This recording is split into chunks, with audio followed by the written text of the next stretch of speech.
Assalamualaikum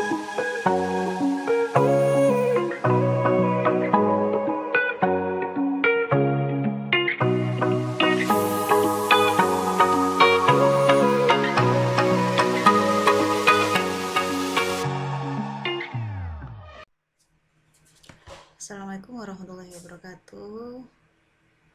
Hai rekan-rekan mahasiswa, ketemu lagi dengan Bu Ernia, masih di mata kuliah perancangan pabrik kimia. Kali ini kita akan membahas tentang neraca massa. Untuk video neraca massa sendiri akan saya bagi menjadi beberapa video.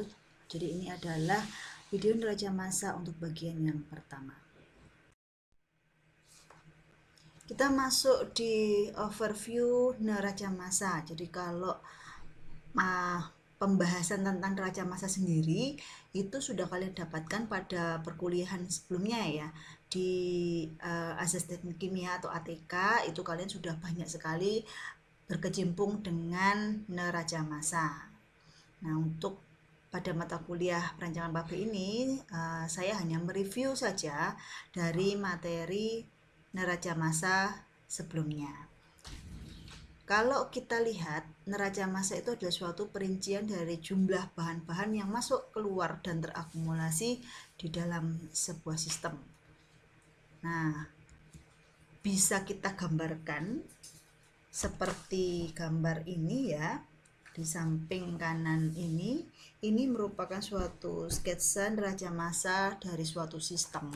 Jadi di situ ada massa yang masuk dan massa yang keluar dengan batas sistem adalah yang berwarna merah. Nanti akan kita bahas lebih lanjut. Kalau dilihat pada hukum kekemalan massa, massa itu tidak dapat diciptakan dan tidak dapat dimusnahkan, namun hanya dapat berubah bentuk. Yang dalam hal ini berarti besarnya tetap, ya, tidak ada perubahan ya antara massa yang masuk maupun massa yang keluar. Nah, kalau kita melihat ya, kita bisa menggambarkan suatu sistem itu. Jadi ini adalah suatu sistem yang digambarkan bahwa di sini ada garis putus-putus ya. Ini adalah garis putus-putus, ini adalah batas sistem ya. Ada batas sistemnya yang garis putus-putus ini saya tandai dengan warna merah lagi. Nah, di sini adalah batas sistem. Kemudian ada arus masuk yang menerobos batas sistem. Nah, ini adalah arus masuk innya ya. Kemudian ada arus massa keluar yang menerobos batas sistem. Ini disebut outnya ya. Nah, itu adalah gambaran dari sistem pada neraca massa. Apa itu sistem? Sistem adalah merupakan bagian atau seluruh proses yang dipilih untuk dianalisa dan dipelajari. Kalau lingkungan adalah segala sesuatu di luar sistem. Jadi kalau di garis putus-putus tadi ini adalah batas sistem. Ya, garis putus-putus ini adalah batas sistem, maka di luar garis putus-putus ini ya, di luarnya sini, ini adalah lingkungan. Sementara yang garis putus-putusnya ya, garis putus-putusnya ini adalah batas sistem. Batas antara sistem dengan lingkungan. Kalau kita melihat sistem berdasarkan aliran massa dan energinya, maka kita bisa membedakan menjadi beberapa jenis ya. Yang pertama ada sistem terbuka atau open system yang ditunjukkan oleh gambar di sebelah kanan sendiri ini. Ya, ini adalah sistem terbuka.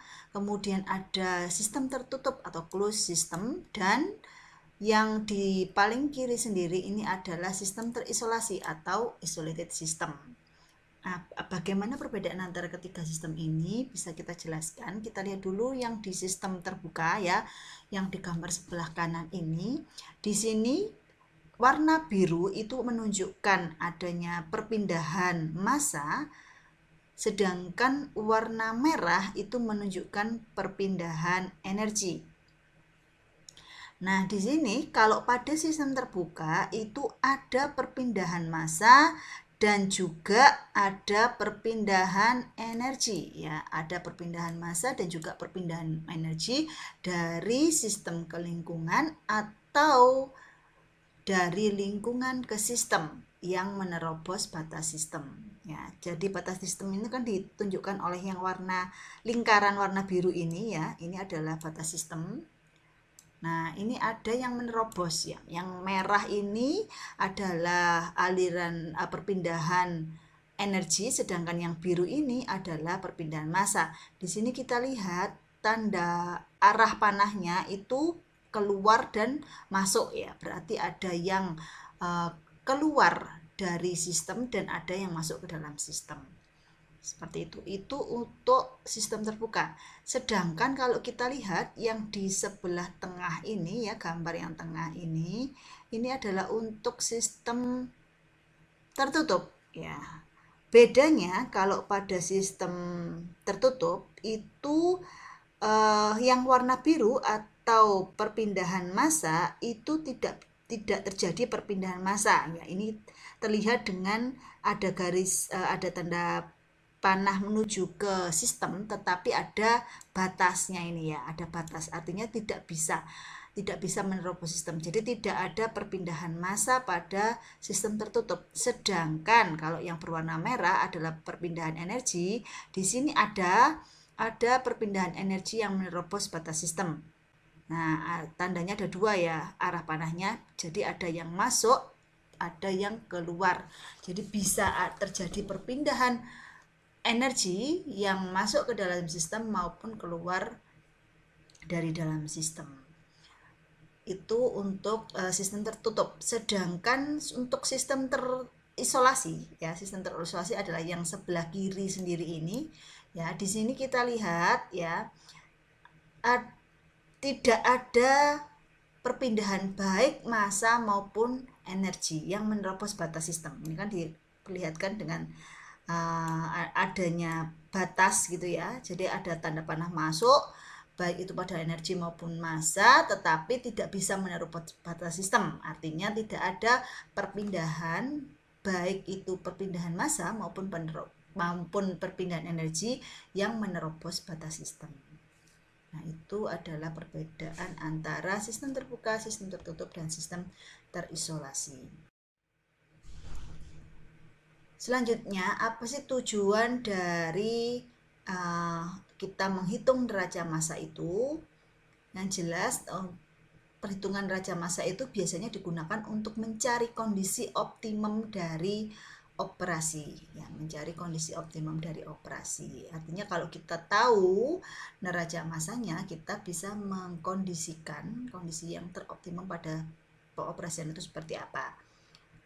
Nah, kalau kita memperhatikan perhitungan neraca massa pada perancangan pabrik kimia, itu sebetulnya neraca massa sendiri itu akan digunakan untuk menghitung neraca panas dan juga untuk merancang spesifikasi peralatan proses. Jadi, kenapa kok stepnya itu perhitungan neraca massa dulu baru neraca panas? Karena untuk menghitung neraca panas itu kita membutuhkan data-data yang ada di neraca massa. Demikian juga untuk spesifikasi peralatan ya. Spesifikasi peralatan itu setelah neraca massa dan neraca panas. Kenapa seperti itu? Karena pada perancangan spesifikasi peralatan kita membutuhkan data neraca massa dan juga data dari neraca panas. Seperti itu ya.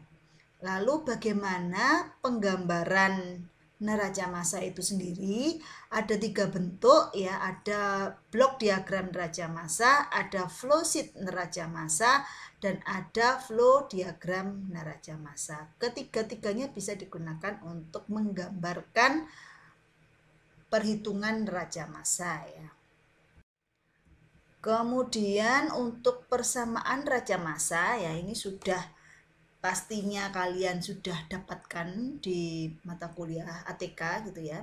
Jadi Untuk perhitungan raja massa, persamaan raja massanya adalah akumulasi itu merupakan input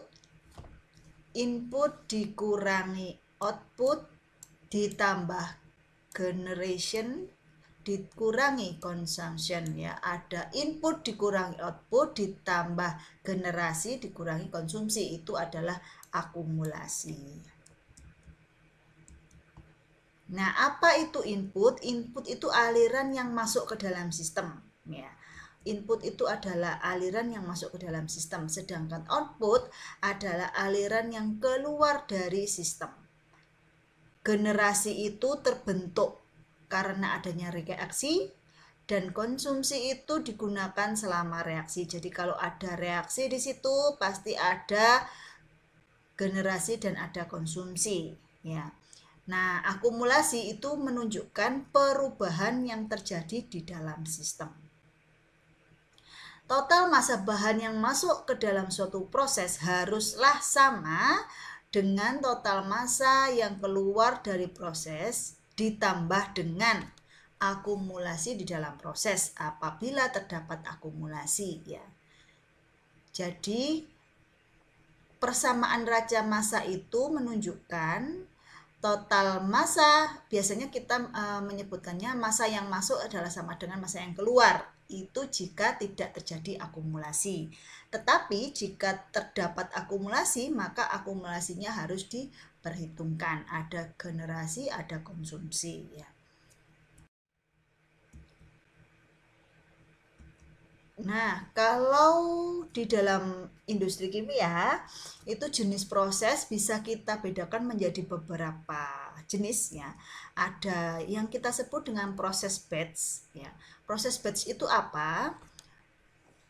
Proses yang dimana ada bahan masuk ke dalam sistem, kemudian selama proses berlangsung pada kurun waktu tertentu hingga selesai. Setelah itu proses dihentikan dan kemudian produknya diambil.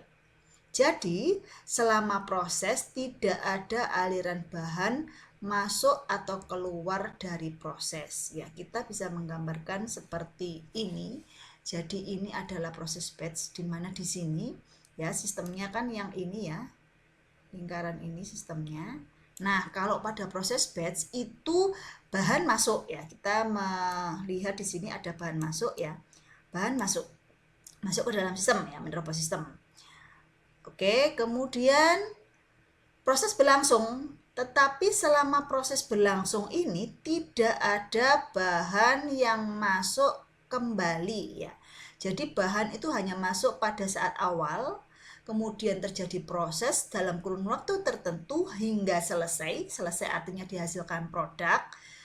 Baru kemudian setelah selesai maka produknya diambil. Nah, ini ada aliran keluar. Tetapi selama proses itu adalah di dalam sistem ini ya, itu tidak ada atau tidak terjadi perpindahan atau tidak terjadi aliran bahan masuk maupun keluar dari proses.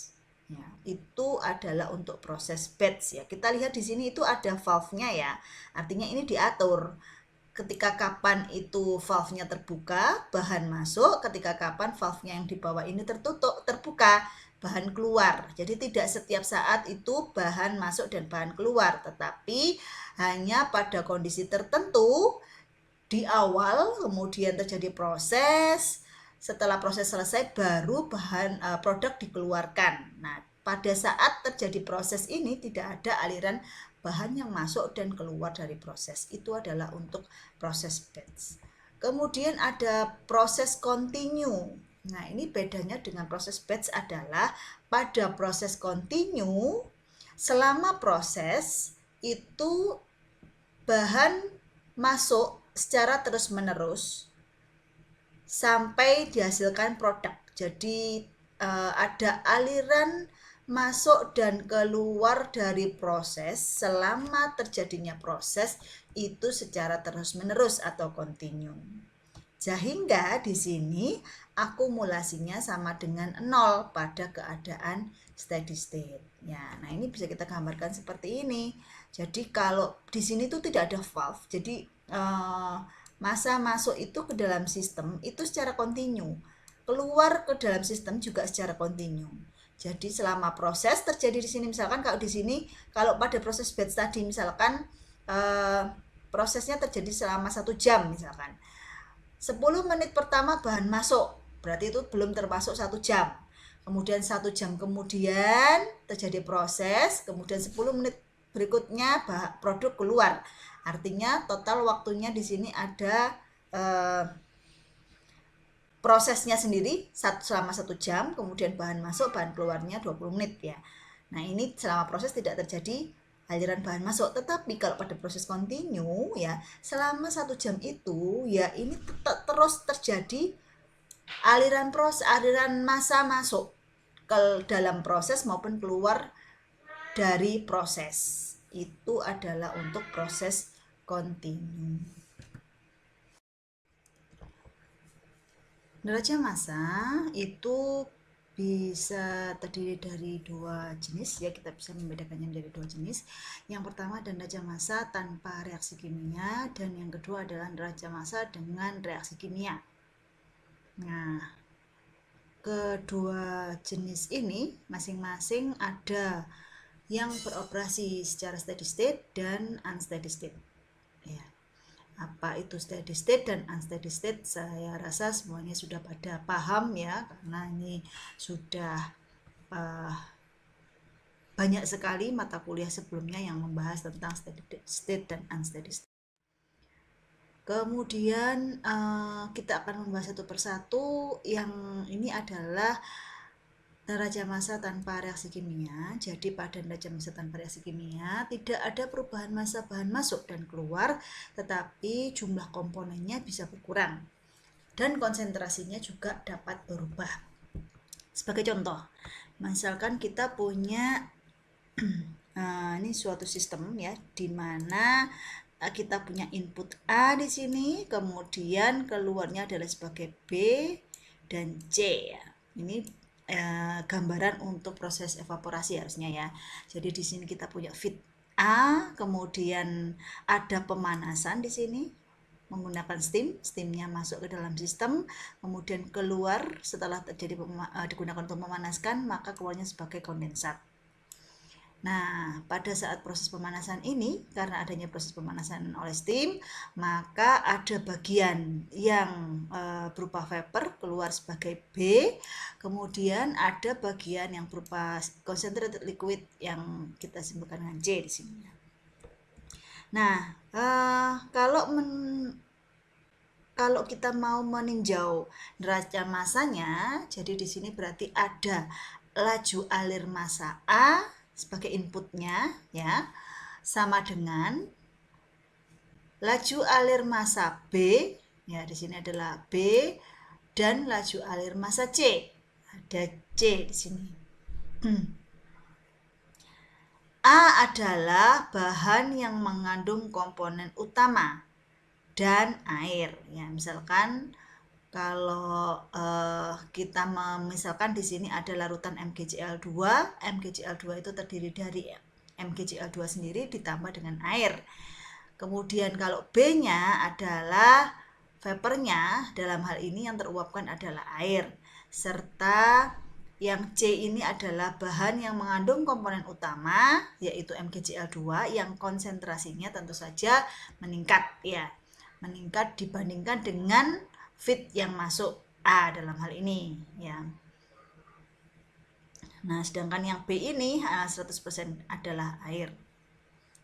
Kemudian kalau kita melihat contoh soal ya, di sini ada contoh soal untuk neraca massa evaporator. Jadi kita punya evaporator dioperasikan dengan kapasitas 5.000 kg per jam dan akan digunakan untuk menaikkan konsentrasi bahan A ya.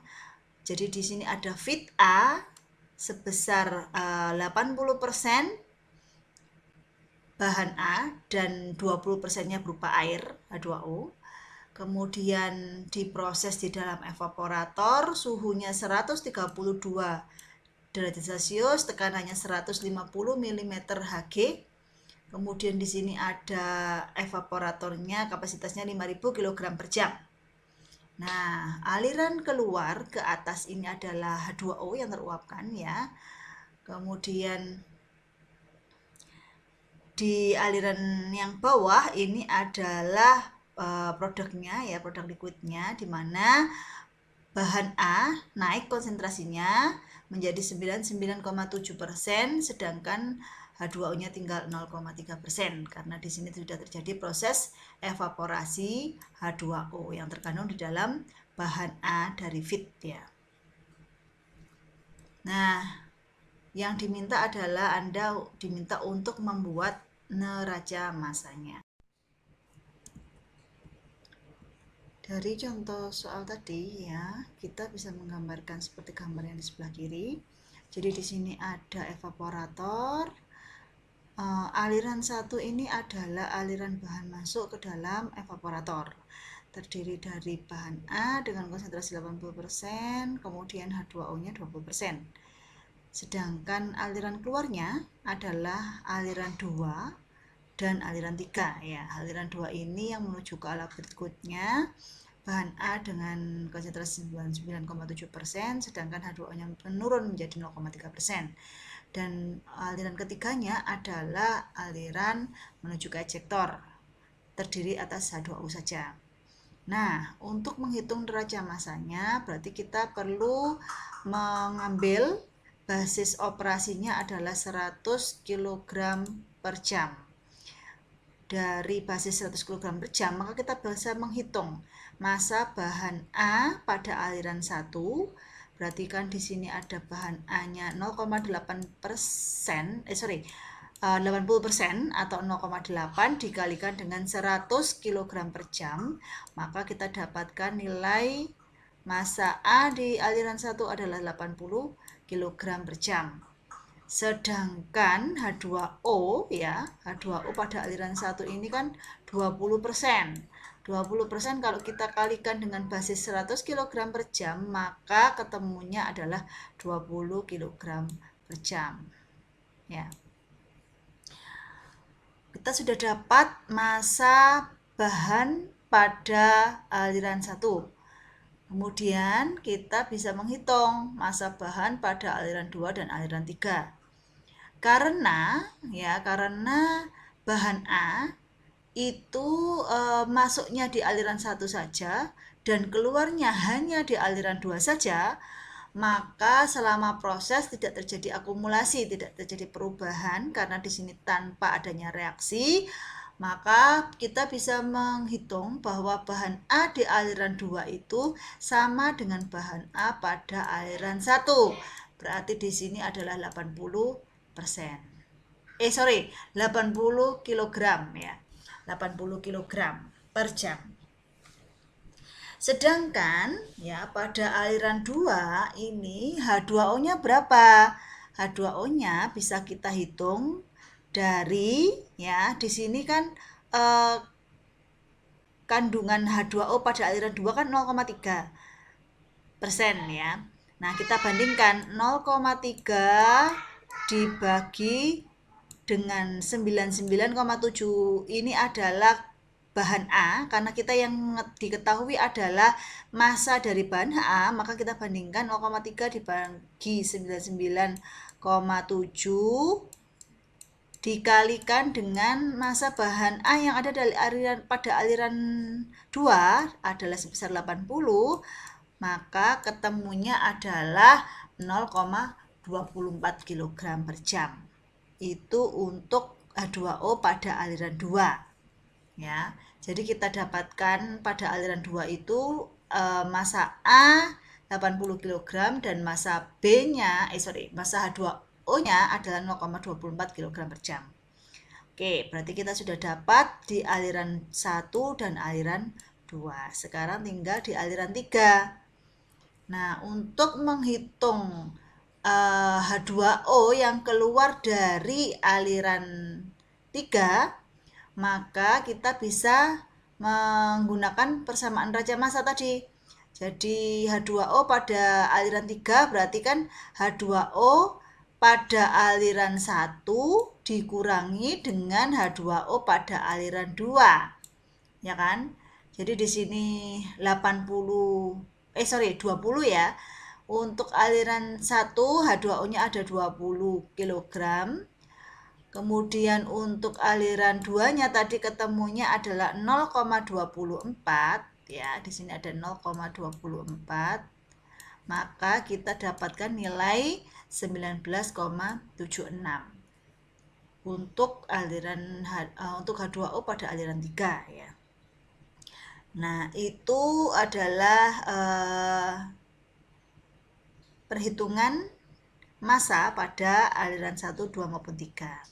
Jumlah bahan yang keluar dari evaporator menuju alat berikutnya itu berarti kan dijumlah ya. Berarti pada aliran 2 ini ada 80 ditambah dengan ini tadi adalah 0,24, maka ketemunya adalah 80,24 ya, total ya untuk aliran 2. Sedangkan sehingga untuk menghasilkan bahan A dengan konsentrasi 99,7% ini, maka sebesar 5.000 kg per jam, maka bahan masuk dan dalam evaporator perlu dikonversi atau dikalikan dengan faktor, karena di sini diketahui ya, yang diketahui adalah kapasitas dari evaporatornya adalah 5.000 kg per jam. Maka kita menghitung faktor pengalinya gitu ya. Faktor pengalinya di sini berarti 5.000 dibagi dengan 80,24 ya. Ini kan jumlah bahan yang keluar dari evaporator. Untuk kapasitas itu kan jumlah produk yang dapat dihasilkan ya. Kalau jumlah produk maksimum yang dapat dihasilkan. Karena kapasitas evaporatornya 5.000 kg per jam, padahal di perhitungan neraca massa kita tadi jumlah produknya adalah jumlah produk pada aliran kedua, jumlah bahan ya, jumlah bahan keluar evaporator pada aliran kedua itu 80,24, maka faktor pengalinya adalah 60,31. Maka kita bisa membuat rangkuman ya, rangkuman dari perhitungan kita ini dalam suatu tabel ya.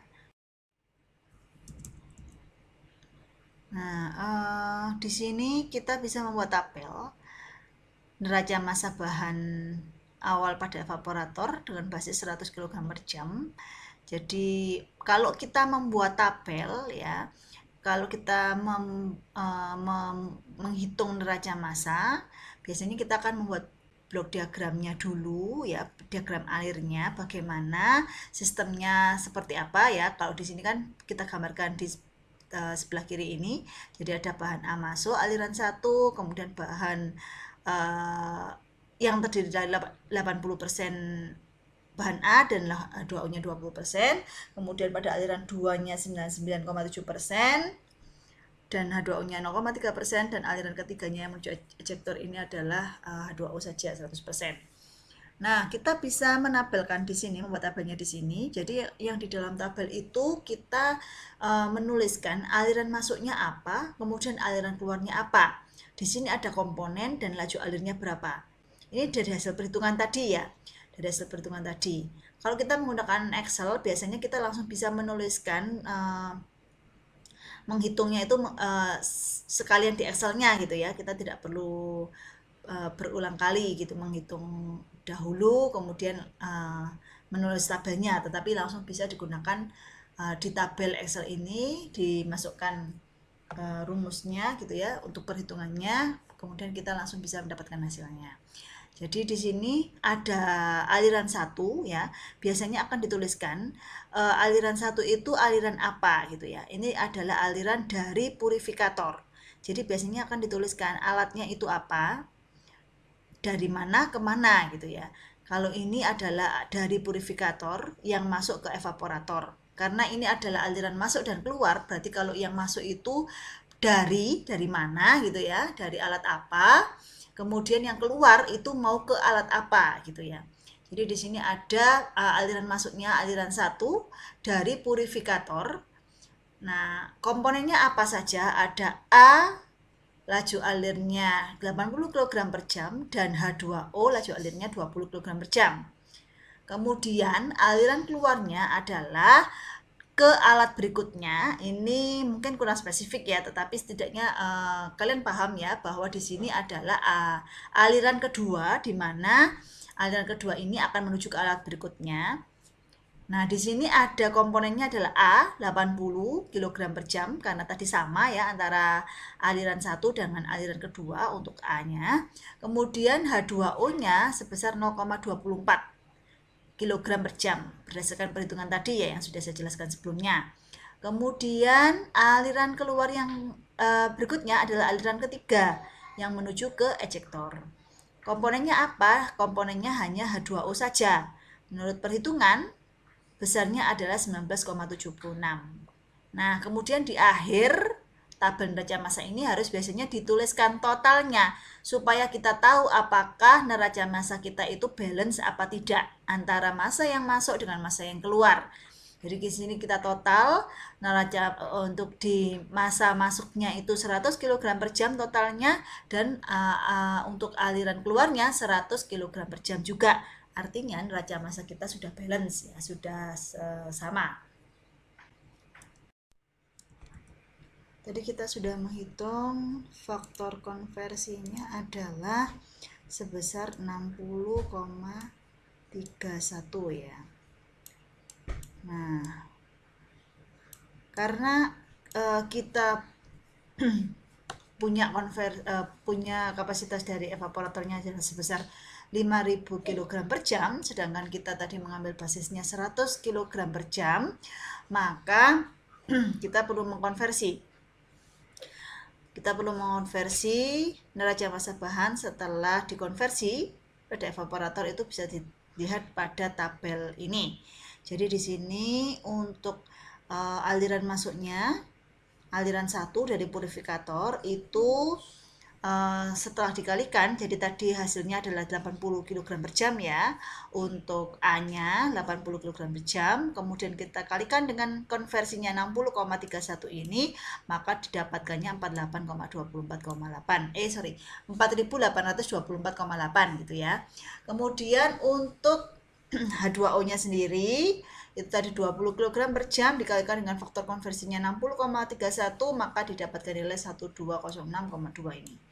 Totalnya adalah 60.031 kg per jam. Sedangkan pada aliran keluar, pada aliran 2, A-nya ketemunya 4824,8 dan H2O-nya 14,47. Ini sama dengan tabel yang awal tadi, cuma dikalikan dengan konversi 60,31 ini. Kemudian yang ke ejektor juga sama, didapatkan hasil sekian 1191,7. Nah, totalnya untuk aliran keluar dari evaporator ini sebesar 60,31 kg per jam. Artinya kita sudah mendapatkan nilai yang sama antara aliran masuk sama aliran yang keluar. Baik, demikian untuk penjelasan tentang neraca massa pada video yang pertama ini. Silahkan mengikuti video neraca massa untuk berikutnya ya. Untuk video ini saya akhiri. Assalamualaikum warahmatullahi wabarakatuh. Sampai ketemu lagi.